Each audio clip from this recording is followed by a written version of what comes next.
Welcome to Zen and the Art of Real Estate Investing, one of the fastest growing real estate investing podcasts in the world.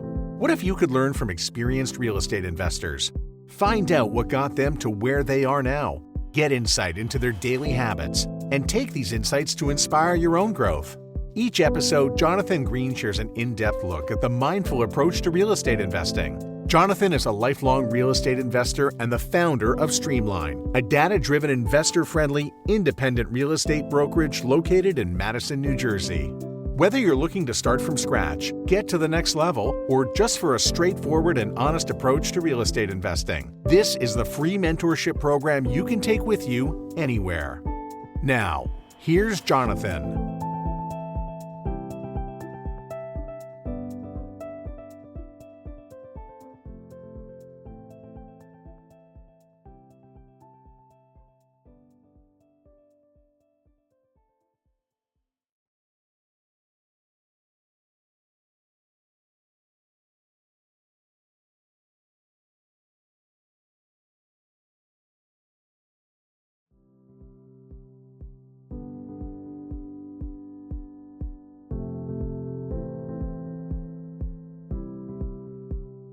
This is episode 301 of Zen and the Art of Real Estate Investing with my guest, Marcy Sagel. Marcy is the founder and principal of MSA Interiors. And I know what you're thinking. You're thinking we might be talking about flipping.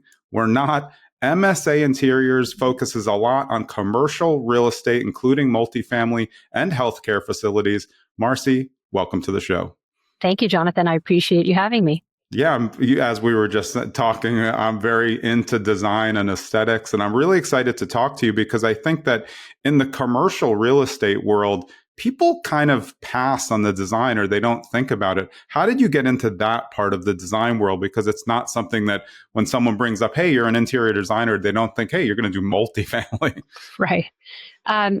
Great question. I had someone that asked us to redline all of his units for cabinetry and see where we could save money for him. And he happened to be heading up a very, very, very large company, which at the time I was not aware of. Yeah. We were introduced through someone that was working for him, and we redlined it. I basically saved him an enormous amount of money by changing the way the cabinetry was laid out and cutting back on some things that they didn't need for multifamily from an aesthetic standpoint, and also just from just the way the cabinets were built. You're not going to put like big tall pantries in everywhere. It's going to cost a lot more money. Yeah. You're not going to put 5 million drawers in an apartment. You're going to cut down the amount of drawers that you have. And those kinds of things. And when you times that by, 500-600 units, you're saving an enormous amount of money for the developer. So he liked that so much. He said to me, I want you to design my amenity space. My building he had many buildings, but, and so I said, well, I will be honest with you. His name was Richard. I don't have experience doing any large scale projects like this. And he said, well, I'm an architect by trade. I'm going to work with you on every aspect of this project, and I'm going to teach you what you don't know. You're probably going to teach me a few things because you always learn from everyone at any level. And he worked with me on that very first job and taught me so many things about multifamily. I didn't know anything about it. And so other than cabinetry kind of thing. Yeah. And next thing you know, I'm a multifamily designer and I'm getting a zillion projects and things are growing. So that's pretty much how that rolled out. That's amazing, though. It goes to the point of just making sure you're taking on jobs and paying attention to what's there, because you never know what it could turn into. Like, you didn't know that he had all of these units, and you probably didn't think when you started as a designer that you would ever get into apartments, because it just doesn't, you're thinking like, hey, Architectural Digest and all these things, which again, those two things could coincide, Sure. But it's not the natural thing to think commercial real estate. No. And so what we started doing a little bit differently than I hope everyone else at the time, because I've been doing multifamily for so long, was that because we had the residential feel, we wanted our multifamily projects to have that multifamily feel and feel really different than what was out there. Yeah. And so we were giving it sort of these individual areas amongst large square footage and just trying to make it feel different. Yeah, because a lot of part of what you're bringing to the table is you like about multifamily. I read and doing my research is that community involvement, and those Mhm. extra spaces Yeah, are things that bridge the aspect of apartment to community. And I personally have seen it. I think it's so important. How much does that play a role in your overall design? Because I think so many apartment complexes are lacking it. It just looks like a hotel, but with no amenities and right. nobody bringing food to your door. Right. So, I mean, we're really involved early on. Yeah, It's yeah, everything for us. So we meet with the whole team and we really try to engage the community, the marketing people, whoever is going to be project managing the building or property management. We get involved really on to find out what their needs are, what they want to accomplish, what the renter audience is, yeah. which is so key, what their demographic is, and then we kind of look at all the competing properties to try to understand, what are they doing? Let's look at that because we don't want to do what they're doing. We want to do Yeah. something different and more unique and interesting. And that same client that I just mentioned, who was my mentor, one of his buildings, he said he wanted to put like a 40-foot Chihuly in the ceiling. So Okay. we did, and we got to work with Chihuly, Yeah, that's awesome. custom do a whole ceiling piece that was pretty fun and pretty remarkable. And they came to video it, and it was in the lobby of this unit, this multifamily building. It was fun and really different. And he had a much bigger vision for art. And we've done projects in New York City for him and his company. And, again, these large scale art pieces, which if you're into art, which I am and you are, Yep. I get pretty excited about that. So I'm pretty Yeah. basic when it comes to getting excited, and that really makes me excited. So Yeah, and for the residents, I mean, part of that is really like an incoming hallmark for the property. When you put mhm, something that is by a well-known artist, it mhm, definitely brings people in, but it's also something that kind of, multifamily or large-scale tall buildings, they have their own look, but curb appeal a lot of times is lobby based in terms of yes, those big apartments or amenities based when you walk in. So those things are much more, much differentiated from your traditional house, which likes an atrium. And I guess the lobby serves as the atrium of this commercial property. yeah. And ironically, he gave me another property. The one in New York had an atrium from the 70s, Mhm. one of those exactly like you can picture, Yeah. glass atrium filled with plants and really unattractive. Yeah. That was their lobby. And he said, I need you to transform this and make it really high end and very modern, like a hotel. Sure, no problem. So Yeah. we did that, and it was unrecognizable. It was really fun. Yeah, and I mean, part of what I mean, we're talking right now about obviously much bigger scale in terms of projects because it's New York City, but can't people adopt the principles that we're talking about and that we're going to talk about to even your B class apartments in Cleveland or something? Why don't you give us a little bit of information on just some Sure. things that can change the dynamic of an apartment complex that don't require, the regular A multifamily Chihuly, right. operator, yeah, right, to get a Wangechi Mutu or something. So we obviously do all different scales of work and enjoy every single project. So I don't need a project with a Chihuly in the ceiling to be excited about it. We do a lot of affordable housing Yeah. in a lot of major cities. We also do a lot of suburban garden projects that are equally fun.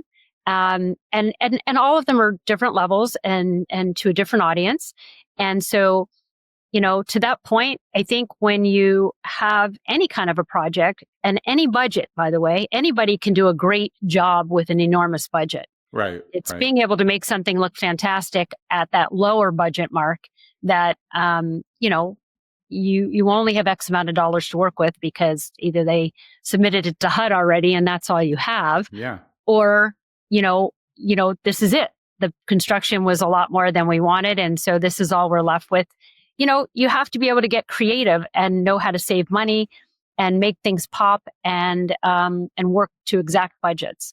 And so the better you can do that, to any of these projects, no matter what their level of a cost is, you can make anything look great. Really, anything can look great.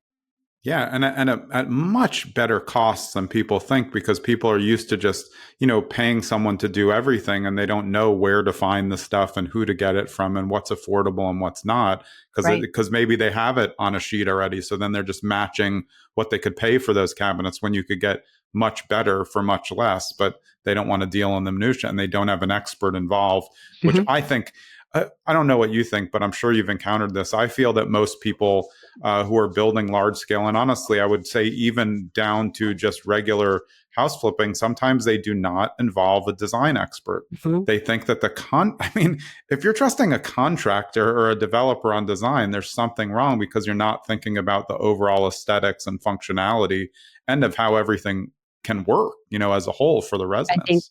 that's the key, Jonathan. It's like if a contractor has a sub, for instance, and they're re-picking flooring because they can make a few more dollars on it.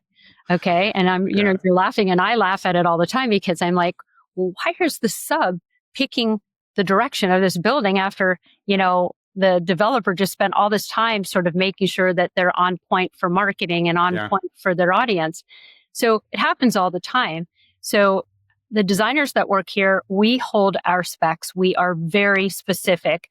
We tell the client as they're picking those materials how much things cost, Yeah.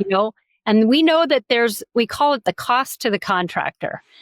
We won't select something unless the vendor is willing to give us what that cost is. We Yeah. know that you have a contract with a GC that's going to tell you it's cost plus, and here's what is the plus. It's 20%, it's 30%, whatever their percentage is that they negotiate with the developer.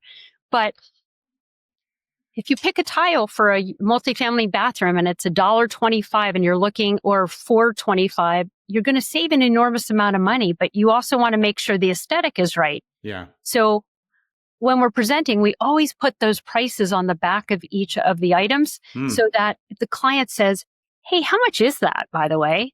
And we can say, oh, that's $1.25. Yeah. And they're like, well, I really like that one. Well, that's $4.25. But I kind of like the 125 one equally. You're going to Right. go for the 125 one if you're smart. So it helps in making those decisions. And so we really do that as part of the process early on. And then we try to hold the spec, because once you change one thing and you're not aware of it as the designer, it starts to change the whole look of the Oh, space. yeah. And it's not cohesive. It doesn't work together. You might have the wrong flooring color or whatever if they change it out on you. So it's really important to follow every step of that process and to make sure that those specs are being held. And if for some reason they do have to be changed for whatever reason, that you're picking something that's equally looking the same, so that it can finish the look that you started out with. Yeah, and just going back to what you started with, kind of talking about kitchens and the cabinets, but isn't functionality a huge important thing that people are also missing? I mean, there's design, which we both love, and I think Yeah. can really change the dynamic of how you feel inside of your apartment unit. But the functionality is key, and it's so often missed, especially when you look in, very small kitchens, when the stove and the refrigerator can't be opened at the same time. And you're Yeah. like, was anybody thinking about, where these things No, go? Do you play a not role in that as well? really. Yeah. But so when we go, as part of our pricing, we include basically just redlining the units. And we redline them not just for cabinetry, but for the way furniture is laid out. Yeah. Okay. Because that's another key component. Like, I've seen so many architecture firms not understand that you're living in the living room.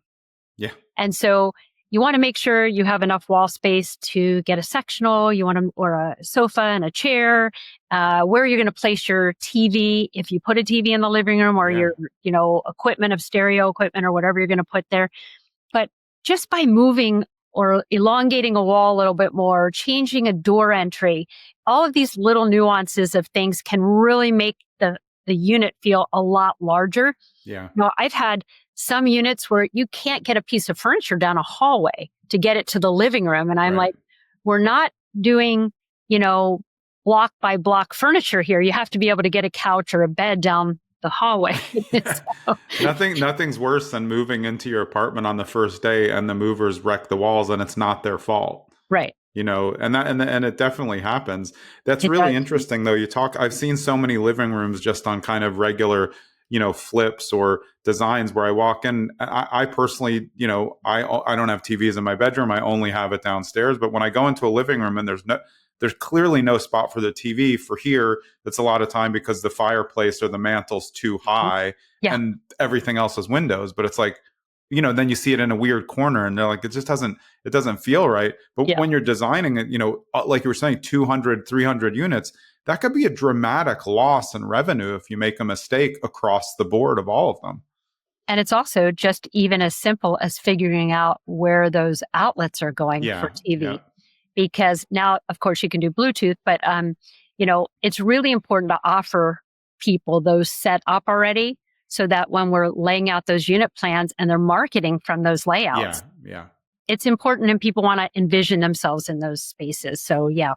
Yeah, and I feel like for your multifamily consumer, even from the low end to the high end, you're talking about less space than normal unless we're talking about like gigantic apartments. If you set it up and there's pretty much one way to do it, you're helping them. They don't want to hire, someone to figure it out. Of course they can move stuff around, but yeah, like as you're saying, get everything ready. That's where the TV goes. Don't try to get cute. There's not that much room. Exactly. There's Yeah. only so many places something can go. And a lot of times we have like movable islands. Yeah. They're called movable islands. They're really not that movable. So, they could be moved if a few people moved it. Right. So we want to make sure if there's any extra space that we give a room for like a small table with some chairs, really try to maximize whatever we can in the unit with some layouts. And so I think it's really important for people to understand how spaces work and what will appeal to most people renting.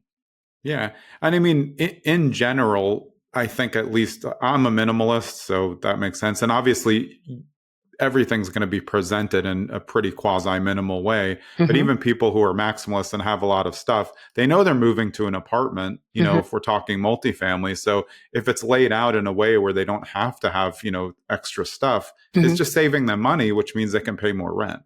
Exactly. Yeah. And, It's really interesting to me. I was wondering if you're involved in the exterior or if you're coming in a project and you have nothing to do with the exterior, does it change the way that you design? Because like you were talking about garden apartments, they have a different vibe than a lot. They're usually built in the 70s or before, and it's a different design sense for the whole thing. How does the exterior change what you're doing on the interior if you have input or not? So we do sometimes and we don't other times. A lot of times when we have worked with developers, many, many, many times, they want our input on color. They want our input on what are your thoughts? What are you liking best? We do a lot of suburban types of apartments, is not necessarily garden style, but with large amenity spaces and clubhouses and that kind of thing. And that we see all over sort of the suburban neighborhoods. You're not going to put towers in the suburban neighborhoods. And especially places like Texas and that kind of thing. We are doing sprawling 700 unit areas with multiple clubhouses and large resort pools and outside sort of like amenity areas as well that are engaging for people on a year-round basis. So that's kind of fun. But I think we typically are asked what our opinion is. If the client has worked with us before, we are usually asked that. And we do work with so many different levels of architectural firms and really, really big ones. And that are amazing at units. They're just so skilled at getting the units right. And one of the groups in DC, we've worked with them so many times on a lot of larger apartment scales. And they really do stand head and shoulders above a lot of other architecture firms because they've done so many of them. And so you can see the expertise when you sit down at the table and look at the unit plans and the stacking. Yeah. Was it, I mean, you got in a way where your mentor was helping you, but I wonder as you were starting to grow, if it was harder be able to pitch your services and explain to people who've never used a designer on a large scale, this is the cost X, but you really have the chance to make a huge ROI. I would think in the beginning that was probably a harder sell because they're just calculating the cost versus why would it make a difference, that type of thing. So that is so true because I used to look at I used to do all the new business. Yeah. So, I talk passionately about what I love. And I was the only salesperson when we started, obviously. And I'd go out to a lot of different developers and I'd talk to a lot of different REITs and I would work it. And so basically I would tell them, you're going to get a lot of things that you're not going to get from the architectural group because we're looking at the elements differently. And we're looking for it to be cohesive with the exterior and we're looking for it to give you a return on an investment, long-term design so that it holds up. If you're a long-term hold, you want to make sure that your design isn't dated, a year in and you have to redo it in 3 years and it costs a fortune. So we want to try to make it be a minimum of 10 years and just redo furniture as you need it and that kind of thing and replace it as things might, have a little wear and tear, recover, that kind of thing. But at the beginning, I would say it took anywhere from 3 to 5 years to get someone to sign on with us. Yeah, that's what I was. I think maybe they got so much feedback on that it wasn't cohesive that they finally said, what? Do you remember Marcy? I think we need her help because it does make sense to me that they can't think long term on the ROI if they've never seen it before. Sure. And when you were newer, you didn't have the ROI to show, hey, this is what we did on these projects. So a lot of what we did to fill the gaps was at the beginning, we did a lot of large scale renovations. And so we got to work with some very, very large, project management groups around the country that started calling us for every single renovation they had. Hey, can you give us we're making the budgets for next year. Can you go out to this property, look at it, physically look at it? Now we don't really do that as much. Yeah. And tell us what you think this is going to cost for these areas. And we'd walk it with them. And so we would plan for the following year of what they wanted to renovate. And we did a lot of that at the beginning. And then our portfolio started to build and then we started to do new build. And that's really where it came in. So we did renovations and new build. Still to this day, we do that. Yeah. And, you fill in the gaps. And during a bad turn of an economy, you have business because you're filling it in with other aspects of business. Yeah, So- I mean, the renovation aspect when it comes to multifamily is so important. I've had so many multifamily syndicators on the show, and the ROI is built in what they can buy it for, and then what they can again release it for later. And it's always a jump. It depends how many units and how many are coming, but they need to have a cohesive plan. You can't just one off each unit as you go without a plan. But I mean, for people who are buying multifamilies that are operationally inefficient, the changeover in design can change the entire landscape of your renters along the way. Who wants to be there? Who doesn't want to pay up? And you're okay with that as you upgrade. Is that part that I'm sure that's kind of interesting for you? Because as you said in the beginning, you are surveying the demographic of who's there, what's the avatar for the apartment complex, and then does the design fit what they might want and where you're going to get ROI there. Yeah, I mean, we had a project where we were brought in and it was in an amazing neighborhood, but it wasn't designed for that particular audience. And so they wanted it more sophisticated so that the rents could start to raise and they could start to really understand that audience that they were renting to. Hey, it's Jonathan. I hope you're enjoying this episode with Marcy Sagel. And if you have large-scale commercial or interesting commercial, like we're talking elder care, other options, industrial, self-storage, who knows? Marcy can probably help you. If you want that design help for large-scale multifamily and commercial, go to msainteriors.com. You get all the information there. Let's get back to the show. All right, we just had a quick power outage and now we're back. Marcy, I was asking you about if it helps you when you're judging the project. I know you talked about before, you're looking at the demographics, you're looking at the potential avatar for the multifamily apartment user, the resident in that case, and then figuring that into your design because I suppose that's going to play a role in addition to a lot of the other things that we talked about. Yeah, everything plays a role when we design a property, and so it does play a role. Everything does, and so it's helpful to know the direction that we need to go in, and the demographics, and the marketing, and all of that put together helps us to decide the design direction. Yeah, I mean, it must be interesting though, if you compare commercial with your healthcare facilities design, those two are obviously going to be a little bit different because you can be designing with a different lens. How do those differ when you're thinking about design? So we do a lot of hospitals and healthcare and senior living, which is also kind of in that realm. Um, it's very technical, a lot of it. So if we're doing surgery areas, and Yeah, there's a lot of technicality to it, and so we have to be. There's meetings upon meetings upon meetings. There's so many more meetings when we do yeah, hospitals.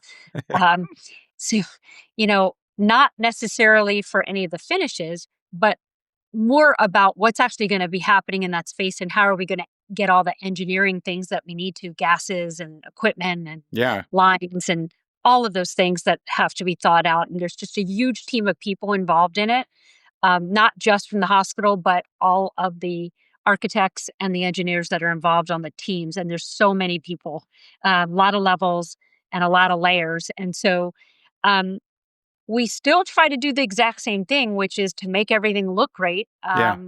but and functional. But it's just a very different type of problem that we have to solve. So Yeah, and I would think obviously elder care is going to become more, I wouldn't say more popular, but more mm, prevalent just because we have an aging population. And that sure. must be kind of an interesting landscape to set because obviously people are not always wanting to go into elder care living facilities. So those facilities are there to kind of bridge the gap and also kind of market themselves as, hey, we're better than the others. So it must be interesting to try to design into that portal where you're almost designing for maybe the children. The resident has to be happy, but the children are usually the ones who are bringing them in. So it must be a totally different dynamic. It is because so when we do a full level facility, there's independent living. Right. And a lot of people like it because of the social ability of it. It allows you to be around other people your own Yeah. age and have your own apartment, still making meals, or you can come to the dining room every night if you want for every meal. Yeah. And you get that sort of high level feel. They have happy hours, they have all kinds of activities. And, there's programs that are programmed every single day, which make it kind of fun and exciting if you're living in that independent care. And then Yeah. if you're in the assisted, which is sort of a different area than the independent, they have their own programming, their own specific needs. Um, and then you have smaller apartments without kitchen. You would just have sort of what we would call a kitchenette. And the kitchenette would really just have usually just a refrigerator and sink and its own private bathroom and bedroom, but typically not have any area to cook in. So Yeah. they would be eating all of their meals most likely in the dining room. And then you have the memory care, which is a lockdown unit, and everything is, you can't have faucets anywhere to be turned on, Yep. and everything is very, very different and just set up in a very different way. So Yeah, and that's where the functionality comes in because it's design meets functionality. I had a long-term tenant for, I don't honestly, she was my dad's tenant before 30, 40 years, and she was in her 90s and mm, she left the faucet on. We yeah. were telling her children like, hey, you're going to need to step in at some point, and then it flooded the whole house.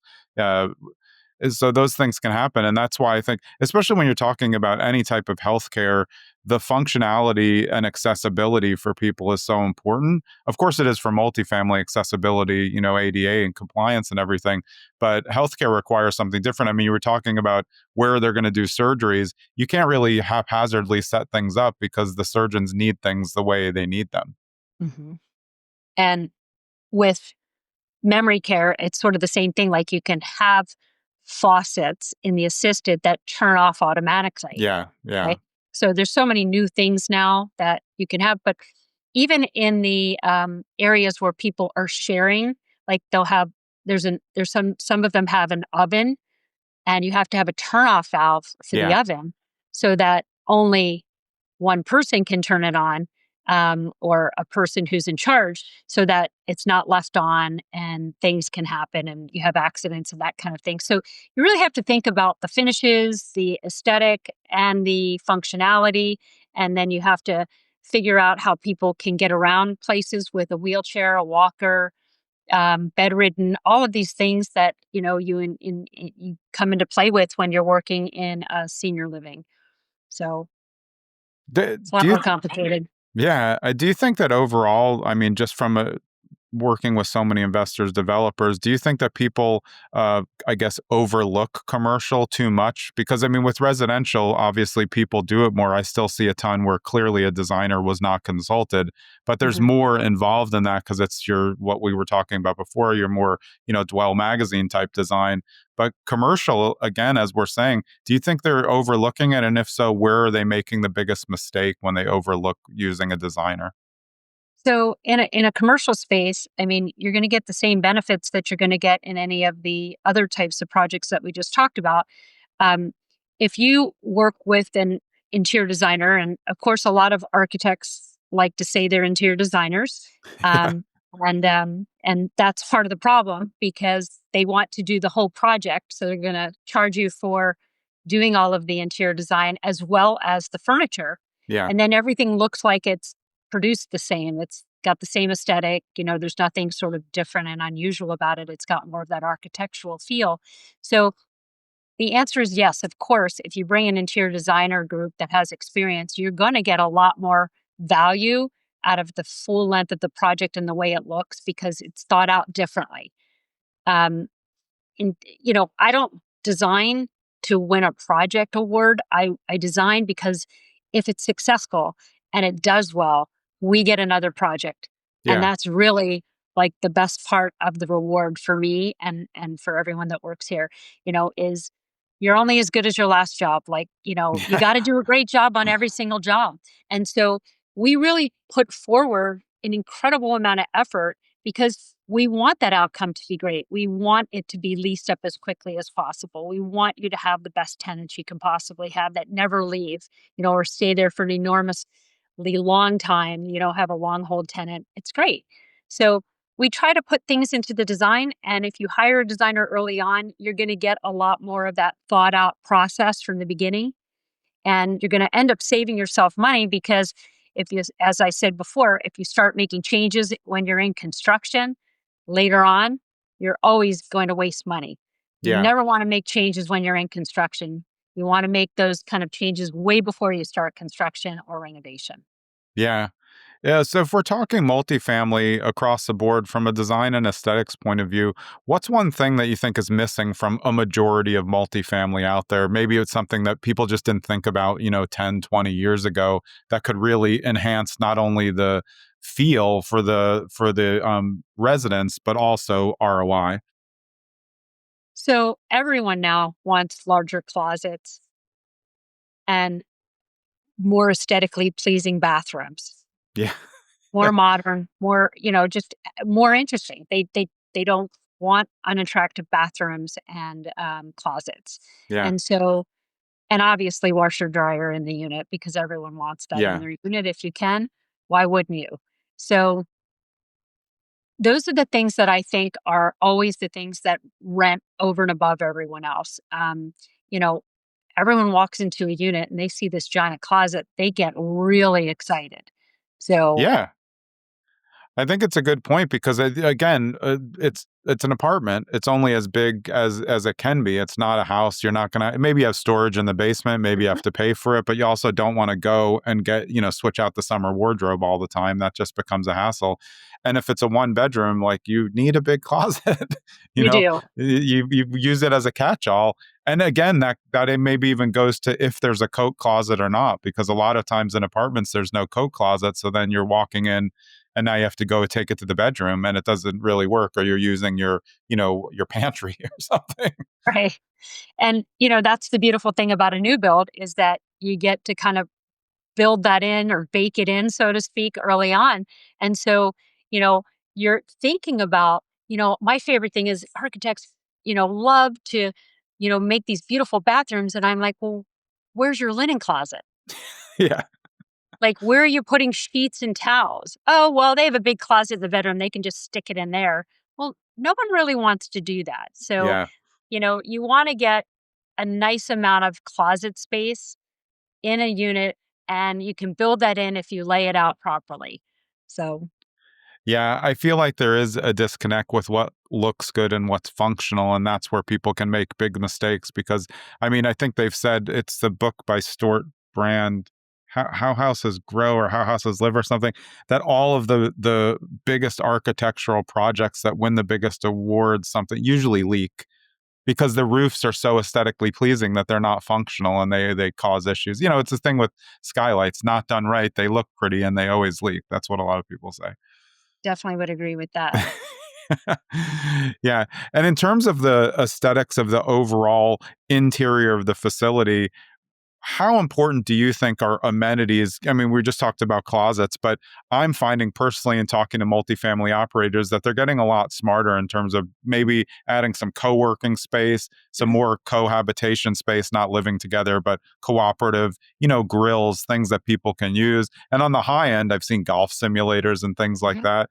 Do you think that bridges what we were talking about before? Now your aesthetics and design and build are help bridging the community instead of keeping them separate. So, COVID really changed a lot of things in the design community. Yeah. So, we were in a lot of our projects, we were doing, 'cause we do student housing too. So we were doing co-working spaces to begin with, Yeah. Zoom rooms. Now we triple to quadruple the amount of Zoom rooms that we do in an amenity space. Uh, And we also have pockets throughout a building of different, like little, what we call like just carved out, work from home areas. Yeah. So if you have a 12-story building, we might have, three or four, 4 floors that might have a little like pocket area where it might be a little sitting room Yeah. or in, a little lobby, so to speak, off of the elevator away from units. That might be another sort of like built in amenity on a different floor. We're doing tons of co working. We have been doing it before COVID and after COVID. And then in addition to that, we're trying to come up with new and creative ideas for like vendor areas, like vending machine areas Yeah. that can change out over time. I call it like not like a CVS, but like sort of a pharmacy where you Yeah. could get Tylenol, you could get, Neosporin, like Band-Aids, those things so you don't have to run out to get them. If you have a lot of tenants in one building, we see that a lot. We might do, if it has a bike room for bicycles, we might do a bike vending machine that has like tubes and different, things Yeah. that you might need for a bicycle. Um, we might do a tool library where you can borrow it and sign it out. And then, of course, package rooms and Yeah. mail has just dramatically changed over the years. So, what we're currently doing, we may not be there in 5 or 10 years from now. So, you have to make it like adaptable so that it can change over the course of time without it costing a fortune for the developer. So, if they want scanned in on camera, package area, they may decide they don't want that 5 years from now. And we need to be able to change it without, making it, just too crazy. So opening up areas and structurally having to change something to enlarge it is not always the right way to do it. So we try to forward think, you know, how are we going to do that when it changes in the future, from an Amazon locker to something else? Right. Um, and the same thing with mail. Things are changing so dramatically that we may not have traditional mail in a number of years to come. I can hope because I hate mail. Like 90% of what I get is not even for me. It's just a circular. I don't understand it. I Right. hate mail so much. Yeah. Right. And so, and that's the other thing, the recycle areas in any of these mail rooms has to be quite large Yeah. because everyone's just tossing it right away. Yeah. And so, you know, you just have to kind of adapt, but you also want to make sure you're forward thinking. And so I think, we have like dog toys, or like in the doggy daycare, I call it, Yeah. within the space, where you can wash your own dogs and blow dry your dog. And we also have vending machines of like little toys and snacks for the dogs. Again, just coming up with new and creative ideas, that people can start to intertwine amongst their new amenity areas that they're building out, and kind of thinking forward instead of thinking backwards. And Yeah. where's the mail cart coming? Where is the truck being dropped off with all of the packages? And how long is it a route from there till the package room? We have to think about all of those things because they do a lot of damage with those carts on a daily Yeah. basis. Yeah. Yeah. So just really just being more thoughtful about it. Yeah, I love all those tips because I was thinking, yeah, in COVID, we realized how much all of us really order from Amazon. And then we timed that by 10, but that Hmm. stuff stacks up. So when you go into a building that's not a doorman building, door person building, and you show up and there's just like stuff everywhere, I see it all the time when I'm in Jersey City. It just looks ugly. It just Right. looks messy. It's no one's fault, but they don't have a package room. So basically I could walk in and steal all the packages, and it does happen all the time. But Yeah. I like what you said because it does have to adjust because, yeah, in 5 years, they may open their window and a drone flies in and gets them a package. We just don't know We what's going don't to know. happen. And the same thing for food delivery. So we have food delivery, and grocery delivery was huge during COVID, just Yeah. huge. Yeah. People didn't want to cook every night, so they wanted delivery, and it kept the restaurants in business. So, Yeah. you have to have a good spot for that doesn't look like a junk spot when you walk in the door. Yeah. But you also have to keep it secure. So you don't want these random people making food deliveries that are just walking into your building. Yeah. So Yeah. it's just kind of balancing all of that. Yeah, I mean, again, that goes to what you said about future casting and really understanding, like, hey, where is this? Is DoorDash going to become a thing? Oh, it's definitely a thing. And now learn from that in COVID and not, you can't keep it the old way because, especially in cities, everybody's, you work, you want to get the food, you don't want to, yeah, like you said, you may just, I don't go to the grocery store, I order my groceries, but I live in a house. But I also don't want people snooping through my groceries and taking my tofu off the top just because they saw it. I mean, that could happen, no problem. Like all your stuff's just sitting there. Right. Yeah, I wonder, do you think I was just thinking in my head when we were thinking about grocery delivery, I think there might be in the future, I don't know if you've done this, but I can see like a small refrigerated storage for groceries. That seems We like have something that would play. we have 100% do that on a very large amount of communities that Oh, we're building. awesome. Yeah, see, this Yeah. is fun. Yeah. Yeah. See? I mean, but we sit and brainstorm with a lot of the developers and Yeah. the property management teams to see what people are going to need. And then we incorporate that into the design. And it's really like more of a like group process when we do that. Um, so those refrigerators, we do the dry cleaning. We Yeah, do, dry clean. call it cold storage. And we usually have cold storage behind the doors, so to speak. So it's not like out center in front. Yeah. Yeah, And it's yeah. usually with doorman buildings or concierge, so to speak. Um, Otherwise, it's just left downstairs, that's not refrigerated. It's Yeah. left on counter. They let you know that it's there, and then you come down and get it. So, Yeah, and I'm thinking about our small scale, mom and pop multifamily operators. They can still learn a lot from this conversation, or even if you're a single family operator, because there's things that you can do that will get you more rent and also get people to say, you have what? They will fight to get into that 4 unit property where you've just added a couple amenities that you heard on this kind of, we're talking generally about large scale apartments. But yeah, I think it's just a matter of paying attention to your tenants. And I grew up with a dad who was a landlord, so I knew all of the tenants. And I knew that it was a person to person relationship, but I don't think everybody thinks that way. And the more that you think, hey, residents first, how does that fit in with the design? You are going to get a huge ROI on that. And I think you get much less when you don't consider it at all. I'm sure you've seen it a million times. Yeah. And as I always say, and I'm sure you'll probably agree, relationships are everything. So when you engage with your tenants, even if it is a project management group and Yeah. you do a lot of socialization and programming for the socialization for that particular space, people feel like they have a community. They know Yeah. people, they get to know people, and you don't want to leave that. And that's a really big factor for keeping people for long term tenants. Yeah, I think that multifamily operators should be polling every year, everybody, the residents, just to take suggestions. Of course, they're not going to use them all. One person, wants Sure. to place for potbelly pigs. That's not going to be a great, ROI on that. But residents can sometimes have great ideas. I did an episode not very long ago about EV charging for multifamily, and we were seeing like you can count the scale of how much people are going to need stuff. And like you said, a few years ago, we were never going to think of cold storage, but now it makes a lot of sense because then you don't have to be so tight on the windows that the delivery comes and it'll just be sitting there and not spoil. Yeah, it's just we're evolving. It continues to evolve. There were so many people living in apartments during COVID. They needed to get outside and, have that fresh air, be able to sit outside for a while and just really go somewhere where they could really feel safe and comfortable. And so, it had to evolve. It wasn't anything that any of us would have dreamt up in a million years. I mean, who would have thought that that's where we came to be as a world? So it was unique and different.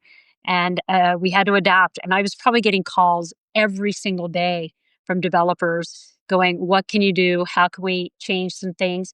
And I actually worked nonstop during COVID Yeah, I bet. to make some of these adaptable changes that we're talking about. Yeah. So it was pretty unique and a different time. So Yeah, during COVID in Jersey City and Hoboken, the apartments that had even a tiniest little balcony where you could just go outside and breathe fresh air were getting huge upgrades over ones that had no outdoor space at all.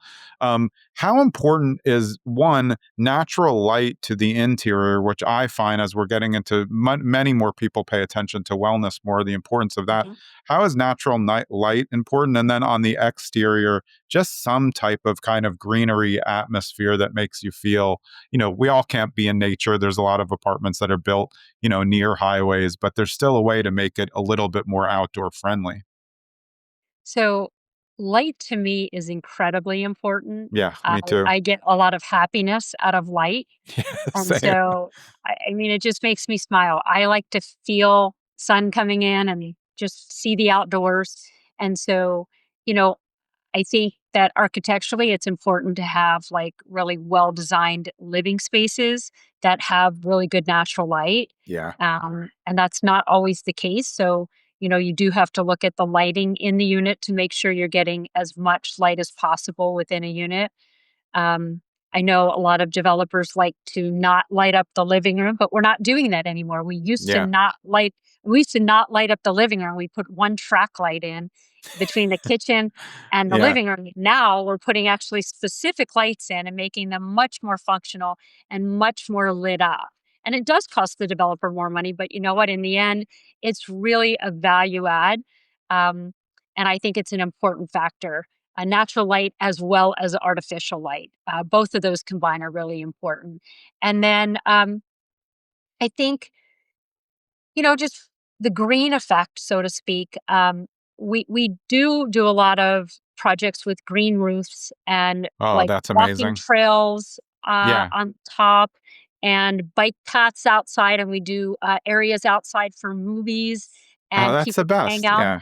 Yeah, like lots of, you know, places for you to take a towel, sit outside and just get some sunlight, Yeah. and feel, you know, it's also activating that outdoor space. So we do a lot of outdoor spaces, and we typically are working with the landscape architect on that. But we get hired usually to do the furniture so that it looks aesthetically Yeah. like the inside. And so that's also a very big part of what we do. Yeah. So I love that stuff too. I mean, I think again that's just forward thinking. I think that the way people think about wellness has changed so much that these things are going to be important. You're going to see a lot of infrared saunas that are, multi-use that people can use. A lot of us have them in our house, but these are things that when you're being adaptable and thinking and working with someone like you can get it instead of getting complacent just because you've done well. Because most apartment owners know, especially in areas where there's still buildable land, the second that you think you're the best, someone's just going to build a better one with better amenities. I used to say it in San Diego all the time. My sister lives in Carlsbad, and we used to invest and buy condos. We're like, the second that we'd have a townhouse that we like, they would just build a new complex that had better stuff next door, and there goes, our value would go down. It's always the case. There's always going to be competition. And, the way to, make yours a success is to make sure that you're giving your tenants new and exciting things and programming it interestingly and making them feel like they have a community. Yeah. Yeah, I really agree with that. And it's great for me to hear, and great again, I've had so many multifamily syndicators, but we don't talk design. But a lot design is so important, and really the aesthetics of how people feel when they walk into a home is what keeps them as a long-term resident. As you were saying before, the goal for anybody who's an apartment owner is you want long-term tenants, because then you don't have to do any changeovers. But if you present them with a great product, it's going to be great for 10 years before you have to do anything. Yeah, and again, we do the same thing like a year in from doing any new build. We will contact the property manager and just to kind of touch base, see how the lease up's going along the way, and also just kind of find out what they don't like, what they really like, and ask them to talk to their maintenance group and find out what is cleaning well, what isn't Yeah, cleaning well. Light bulbs, we give them a list of light bulbs for every single light fixture that has to be changed out. yeah, Um, Making sure that we're just kind of like functionally following up on it so that if they don't like something, we're not going to do it again. We don't want someone to have a fail. So we really do pay attention going forward as well as while we're currently doing it. We want to make sure we find out what doesn't work, what could work better, find out from the property manager what do you not like about this and tell me what those reasons are, and they'll give us a lot of feedback, yeah, so you just have to ask for it. yeah. What's your client avatar? Just so people know, everyone's going to be interested and be like, I want to talk to Marcy. But for your company, MSA Interiors, who's your avatar client from the kind of lowest end to the highest end? So we work with a lot of multi-generational developers um, who may still have the same group they've worked with for probably 50 years, or Yeah, they may bring some new people in. We work with REITs. We work with a lot of developers around the country. It doesn't really matter where you're located. We do market rate multifamily, affordable multifamily, student housing, senior housing, and those would be the types of multi-housing projects that we work on. And then we do, some crazy things. We do data centers, we do stadiums, we ooh, do, fun. yeah, Yeah, hospitals, healthcare, science, laboratory buildings. Because that's the same kind of things that we would do in a hospital. yeah, The materials and the way they're installed are really, really important. So that's kind of what we do. And we have a lot of different revenue streams on purpose yeah. because the economy does go up and down in many of those different areas. And so we have teams for each of those different areas that are very, very skilled in each of those areas. So Amazing. Is the best place for people to get in touch with you at msainteriors.com? it is. Yeah. Awesome. Well, I told you I was going to be excited about this. So for the listeners, I was just asking questions for myself the whole time, but I really appreciate your time. It's really great episode because I love design so much, but it's not something that I think your large scale investors think about enough. So hopefully this shines a light back on it. So really appreciate it. Thank you so much. I appreciate you having me on. Absolutely. All right. That was Marcy Sagel of MSA Interiors. Again, you can find her at msainteriors.com. I'm Jonathan Greene. We'll see you next episode. Thanks for sticking around to the end so you can get a preview of who's coming up on episode 302 of Zen and the Art of Real Estate Investing. My guest will be Joe Rinderknecht of Cowboy Capital. Their mission is to empower local investors by providing tailored investment solutions that prioritize cash flow and wealth preservation. Now, Joe started as a rancher, and we go through how he transferred some of those skills to big-time real estate. Next episode. See you there.